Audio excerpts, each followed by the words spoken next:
Hello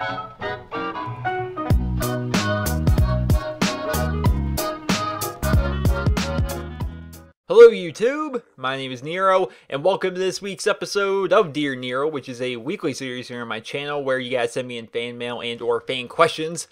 And I'm doing best to go ahead and answer it. What were we, like 85 episodes in, something like that. Fun thing, actually it's not so fun, but I'm still going to talk about it here at the beginning of the video.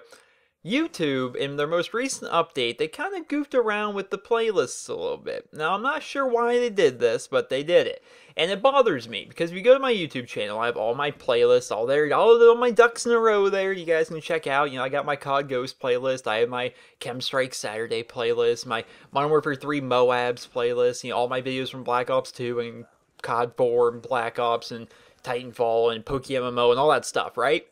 Got them all nice in there. There used to be a feature where you could sort all the videos in that playlist by title, by upload date, by views. Can't do that anymore. And for some reason, also, the playlists are kind of like capped at 80 videos now. So Dear Nero, I might have to just break it into 2 different playlists because the series has been going on for like 3 freaking years or 2 years or something ridiculous like that. And so I might have to break it into 2 playlists because apparently you're only allowed to have 80 in a playlist now, which is kind of silly because like what I'm doing right now is kind of like rotating them in. Like I'll take out the oldest ones, get them out of the playlist and add the newer ones, and it's just a whole mess. But this isn't about YouTube. This is about this week's episode of Dear Nero. The gameplay you're watching here is some Call of Duty Black Ops 2. I got this while playing last night with some of my friends using Remington 870 pump action shotguns. I love pump action shotguns in any first person shooter really. But of course, if you've been following my channel for any extended period of time, you would know that. If you didn't know that, then I suggest you maybe go and educate yourself. There's probably several dozen videos of me expressing my love for the way of the shotgun in first-person shooters. But we're going to hop in here with some questions here because, Dear Nero, it's about questions. It's about answers. That's what we're going to get into. First question, he writes, Dear Nero, do you consider friends that you've met through YouTube and gaming actual friends, even though you can't hang out with them in person? Josh from Texas. So Josh, I'd say I would, because the people you meet online, the people that you're friends with online, like maybe I'm sure a lot of you guys have people that you game with often, and I consider them to be your friends. You know them. You know them probably better than a lot of their real-life friends might know, just because it's the internet, and you don't really have to hide behind anything, because it's the internet. You can be whoever you want to be on the internet. You can be a lying complete douche, but most people aren't. Most people, you are who you are, and there's people that I've been playing with for years now, and I consider all of them to be my friends. So I definitely think that people you meet on the internet, like YouTube and gaming friends, they're probably your actual friends. In a lot of cases, they're probably actually better than your real friends. So that's just my take on it.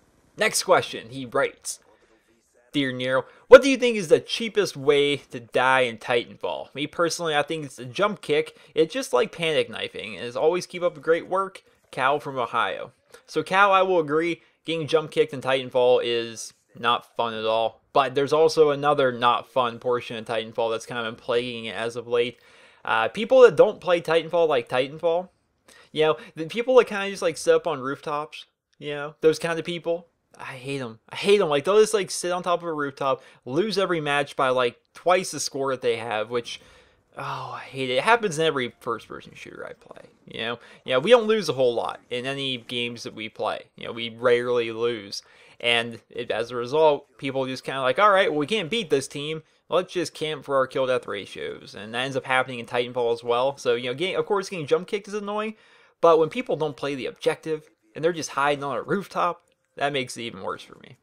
Next question, he writes, Dear Nero, if there's Titanfall DLC, what would you like to see and what are your thoughts on the Xbox One? Keep up the great work, Blake from Virginia. So Blake from Virginia, what I'd like to see in DLC in Titanfall, I guess more maps and more guns. I think more of a lot of things would be good for Titanfall. The game kind of feels limited. There aren't too many maps, there aren't too many weapons. Let's expand on that a bit. That should be the first priority with DLC. There's going to be 3 DLCs if I have my numbers right in my head, which are usually wrong. But I'm fairly positive that there's going to be 3 DLCs coming out, as well as some free DLCs, because apparently Titanfall was like kind of rushed a little bit. I don't know if it was by EA or if Respawn just rushed to push it out by a certain time or what happened there. But certain core features of the game didn't make it into the release version of Titanfall. One of them being private matches. So I can't wait for that, because private match, that's going to be great. And I never thought I'd say this, but the private match DLC is going to be fantastic. I can't wait for the private match DLC. And I am not being sarcastic when I say that. I've actually wanted a private match like implemented. And that was one of the things I was excited for the Titanfall release, because I thought there'd be private matches. The reason I like that idea is parkour events, right? You and your friends, or I can host open lobbies with subscribers or whatever, what have you. We can all stand at one spot. And we're like, all right.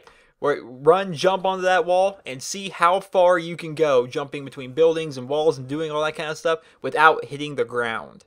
That'd be kind of fun. That and just running through the maps in private matches is one of the most fun things for me in first-person shooters. I don't know why. I just enjoy it. But I can't wait for that. But other than that, Titanfall stuff, man, I would like to see more maps, more guns. That's a big thing. What are my thoughts on the Xbox One? That's kind of a broad spectrum to answer in such a a question, but Xbox One, not quite worth it as of yet. I don't own a PlayStation 4, so I can't really touch on that. But I would honestly say that given the titles that are out for both systems and just the amount of players that are on both systems, really not worth it. I mean, if you're a Call of Duty fan and you only play Call of Duty Ghosts and you're thinking about getting an Xbox One, don't do that. There's a maximum of 20,000 people playing that game. I hopped on that game the other night. There were 62 people playing Ground War. One of the selling points for Call of Duty Ghosts on a next-gen console is, yeah, man, 9 on 9. We got Ground War back. If you like Ground War, we've got it. Ground War, Ground War. I hop in there. I'm like, all right, let's get some Ground War here. Let's start warming myself up here. New DLC's coming out. 62 people. 62 people playing Ground War. Call of Duty 4, that came out in 2007, has more people playing Ground War than that. Absurd. Next question, he writes, Dear Nero, I was wondering, what is the SB in your gamertag standing for? When I see it, I think of Strictly Business, which leads me to ask, do you follow competitive Call of Duty? And if so, what is your favorite team? And did you watch COD Champs? This person did not leave his or her name. So, anonymous person who did not leave his or her name, I don't follow competitive Call of Duty. I did not watch Call of Duty Champs. The SB in my gamertag stands for Strictly Business, which is funny.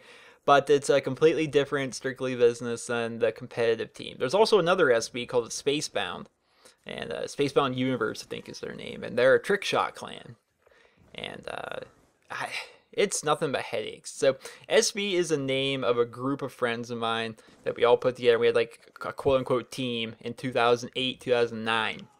Right? Going into Modern Warfare 2 and Black Ops and such. And it's like, that was our team name. We figured we all want to have kind of like a clan, because having a clan was like the cool thing back in the day. And we had it. Then out of nowhere, this SB Spacebound Trickshot clan pops up, and everyone's like, oh, are you part of the Spacebound? Are you part of Spacebound? I'm like, no, I'm not part of Spacebound. Freaking Spacebound, and they're quick zooming and kill feeding. And then the Strictly Business competitive team comes up out of nowhere, and everyone's like, are you part of that SB too? I'm like, no, my SB was around before both of those teams. I'm just not as well known, I guess. I don't know. I shouldn't say I'm not well known. Because if you look at the views and you look at the subscriber counts, I may be bigger than the Spacebound team. I'm not sure. Maybe. The Strictly Business team, I don't think I'm bigger than them, like, collectively, as, like, many people, like, knowing who they are. But at the same time, it's like, I don't know who had their name first. But then again, SB is basically me. It was just me and my friends. That was the name. And I'm the only person that ever really did anything on YouTube. So I'm like the only reason people even know the name SB for me, for my group. And it's like, should I just even get rid of the SB in my name? I mean, at this point, it's kind of branded in with me. But at the same time, it's like, if I were just to change my name to something else, like, I have the gamertag NerosCinema. If I were to swap NerosCinema and SB Nero to my backup account or something like that, then my new gamertag would be NerosCinema and people could stop asking me. I don't know what to do about that, but it's kind of annoying that there is an SB sniper team, there's an SB competitive team, and then there's me with SB in my name. It's a giant mess. That's all it is. I don't know what to do about it. Next question, he writes, Dear Nero, what type of music do you like? John from Georgia. Well, John, I like all music for the most part, with kind of a preference towards classic rock stuff. I don't know why. It's just, the classic rock station's always on in my car, and where I go anywhere, I hear classic rock. And I don't know, something about it I like, but I'm really not opposed to any kind of music, to be honest. Next question, he writes, Dear Nero, I know your feelings towards snipers, but what about knifers? What do you think about them? And this person did not leave his or her name. So person who did not leave his or her name, what do I think about knifers? I think easy kill. I think thank you for the easy kill. I'm not a big fan of gimmicks, man. I don't like when people play gimmicky. I hate it. I hate it. I hate it. I hate when people snipe and I hate when people knife. It's like, you're not helping yourself or your team when you're doing this. Maybe it's because I'm so team-based, like teamwork driven. But like when I see people running around with a sniper, it's like, you are going to die many, many times, and you didn't need to die that many times. If you would simply use a submachine gun, assault rifle, or a shotgun, or a light machine gun, you'd be having a lot more fun. When I see people knifing, it's like, I can see the fun in knifing. I used to do it a bit in World at War, and World at War was just unholy hard to knife in. But it's still gimmicky. You know, you're still playing a gimmick. You're still gonna die way more often than you need to. It's like, knock it off. You know, you're not helping yourself. You're not helping your team. Now, of course, if you're playing free for all, do whatever you want. But if you're playing with a team-based game, help your team. That's all I ask. Next question, he writes, Dear Nero, what is your favorite color? William from the USA. My favorite color, I don't know. It kind of varies. I vary a lot. You know, I made a video talking about Titanfall yesterday, right? And I was talking about, I'm kind of a phase gamer. I kind of change between games a lot. Like, I'll play like nothing but one game for like a week straight, and then I'll hop to another game and play only that game for a week straight. I think I have the same thing with colors. It kind of varies between red, blue, and green. I like all three of those colors, and I think I like them all pretty much equally. So, I'd say right now my favorite color is red. I'll bet you in probably a week or so, I could probably change that to blue. I may have a little bit of a preference towards blue. Then I'll like green. I don't know. I change between those three pretty often, but those are my three favorite colors. Next question, he writes, Dear Nero, I know this question has been asked before, but the number never stays the same. So what is your current gamer score, and how many games have you gotten all the achievements for from Agent 9400? So, Secret Agent 9400, my gamer score is 27,000 something, I think, somewhere in there. I don't know, ever since like the Xbox One came out, I like completely stopped paying attention to it. But the games I've completed all the gamer score for, I maxed out the games. I did it for Call of Duty 4, I did it for World at War, and that's counting all the DLC. I did all the achievements for that too. I did it for Modern Warfare 2, I did it for Madden 12, I did it for Madden 06, I did it for, I don't know if this counts, but Minecraft for the Xbox. I feel like there's other games I'm missing, but I haven't done a ton of games. I haven't maxed out a ton of games. Basically, when I super love a game, like I played a ton of Modern Warfare 2 and COD 4 and World at War, and I won all the achievements for it. And World at War on Veteran, oh my lord. Oh my lord. In a random episode of Game Dev Tycoon on my Let's Play channel, we were making like a military action game where we started talking about World at War Veteran.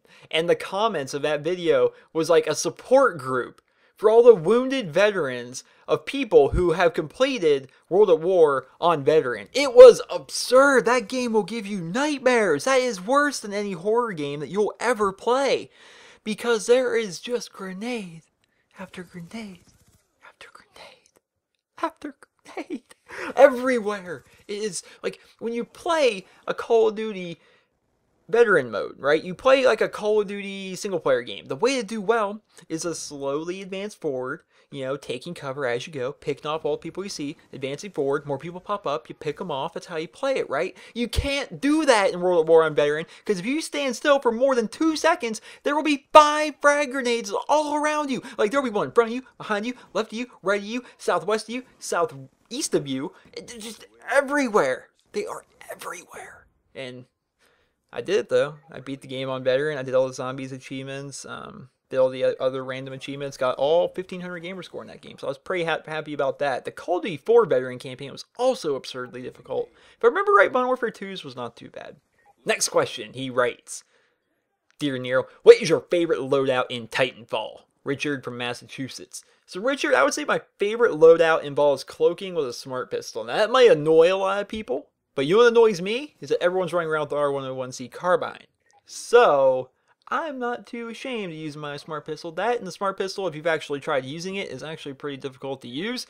Because if you turn a corner and that guy's face to face with you, good luck winning. The smart pistol is only really useful when you're shooting somebody in the back. And I kind of like the way that makes you have to play. So, cloaking with a smart pistol is probably my favorite way to play Titanfall, I guess. Next question, he writes, Dear Nero, what is your favorite and least favorite Pokemon, and what is your favorite Pokemon game? Jamie from Ireland. So Jamie, my favorite Pokemon is Bulbasaur. He was my original starter. I love Bulbasaur. He is adorable. Some of my other favorites are Articuno and Golem. Don't know why. I like Golem a whole lot. My least favorite Pokemon. Huh. You know, when I copy and pasted this question from my inbox into this text document, I really didn't give too much thought as to what my least favorite Pokemon would be. I just read it. I'm like, hey, my favorite Pokemon, that's Bulbasaur. I know this question, and I'll answer it. But my least favorite Pokemon. Well, there's a bunch of Pokemon I just don't like. You know, I don't like any of the ice cream Pokemon. I don't like the garbage Pokemon. I don't like Tangela from Gen 1. I don't like Execute from Gen 1. I don't like Executor from Gen 1. I guess those are only the ones I really hate. I'm sure there's more that I'm going to kick myself for not remembering right away. But, yeah, a lot, like Klefki in Gen 6. It's a freaking car key holder. Right? Why? Why is that a thing? I don't know why that's a thing. Just absurd. Next question, he writes. Dear Nero, what is your favorite movie/TV series? How long has it been your favorite for? From Cooper in Australia. So my favorite movie series, probably Friday the 13th or Halloween, or the Boondock Saints. I don't know. I'm not going to stack rank these things. I'm just going to name some favorites. You know, the Friday the 13th series. I like the Halloween series, both the old stuff as well as the new Rob Zombie stuff. The Boondock Saints movie series is pretty fantastic, but I don't watch a ton of movies. So those are like ones I'll pick, 3 different series. In terms of television series, I don't know. I'm kind of a fan of mostly animated stuff. I'd say honestly my favorite television series has been King of the Hill. I like King of the Hill. I don't know why. It's just a really cool show. I like it a lot. How long's it been my favorite? I don't know. Favorites kind of come and go. But yeah, King of the Hill I think I've seen when it was on Netflix. I don't know if it's still on Netflix. But when King of the Hill was on Netflix, I think I saw every episode of it probably 4 times. You know, I used to watch it every night.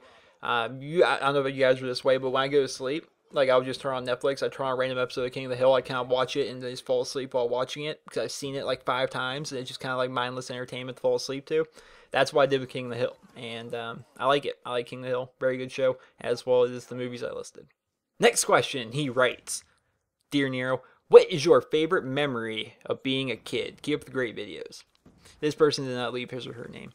My favorite memory as a kid, God, being a kid was just so cool, right? Which I haven't really changed a lot since I've been a kid, so bear with me on that, because I play video games and do YouTube and stuff. But my favorite memory of being a kid was like, you know, playing Pokemon, you know, playing Yu-Gi-Oh, playing Beyblade, like all these different games I had. And I had a little brother who was just into anything I was in, and we would just play games like all the time. That's like all we would do, and it was so much fun. And just being a kid with all the kid stuff that you had got going on, like I don't know, Nickelodeon used to be really popular. Like we used to watch Nickelodeon a lot, and then you would get slightly older. Like there was like Teen Nick, which on Saturday nights they also call it Snick, which that was freak. I don't know, just the entire idea of my childhood was freaking awesome. Like I don't know, I don't know how to describe it. I really don't know how to describe how awesome it is being a child when the whole world is so new to you. And there's like so much mystery and wonder throughout like everything. I think that's like the coolest part about being a kid. But then when you're older, then you're like a cynical 22-year-old like me that's like everything is shit. And I don't know. I kind of miss being a kid. I kind of miss the world being full of wonder. But yeah, I guess there's still some wondrous stuff out there. Next and final question he's going to write. Dear Nero, I'm going to be making my own channel here on YouTube soon. I was wondering if you ever had a problem getting a sponsor or a partnership. Corey from North Carolina. So Corey, when you're making your YouTube channel, the first thing you're not going to want to be thinking about is, oh boy, I'm going to go get me a partnership and start making all kinds of YouTube monies. Because it doesn't really work out that way. You got to grow your channel, got to grow an audience, got to grow a fan base before any of that can really happen. Did I have issues getting well, I don't have any sponsors, but a partnership? Kinda. So initially, back in my day, I'm going to sit here and crack my back like an old man here. Back in my day, Machinima was the top dog, which a lot of people were saying, oh, Machinima's bad. I can assure you, I'm still with Machinima. They're not bad. But Machinima was like the top dog. And that's who like I wanted to be with. Like, they were the top network at the time. And I tried, like, I wanted to get in there, but I'm like, my channel's not big enough. You know, my channel was blowing up during Modern Warfare 3, like in the initial phases of it. Like, I had like 2,000 or 3,000 subscribers or something, but nearly 1 million views, because like all my videos were like blowing up because of Modern Warfare 3. And I remember, I'm like, all right, so I'm gonna try getting into Yoush. I'm gonna try and get into there. And they had this whole system where you gotta subscribe to their channel and you gotta post on their forums. And I'm jumping through all kinds of hoops, and I couldn't even get a response out of these guys, right? And then I'm like, screw it. I'm just gonna try Machinima. Send an email out, get an email back within a week with a contract that I signed with Machinima, which was freaking awesome. And it's a kind of like this, I don't know, it's kind of a moment for me where it kind of makes me feel good that Yoush, the people I couldn't even get to give me the time of day or even simply respond to me, I'm bigger than Yoush. Well, one, Yoush themselves is a network that was apparently ripping off all of their partners, and Yoush is no longer a thing. All the people that were on Yoush are now with full screen, which is hilarious to me. But two, Yoush has like their own channels, like there's a YouTube channel called Yoush, which is kind of like their hub channel where a bunch of their partners all post to this channel. It's like a big community channel. Then they have Yoush Reloaded and all these channels. I'm bigger than all of them, which makes me feel freaking amazing. Like, I'm not the cockiest person when it comes to my YouTube channel. I don't get cocky in my videos.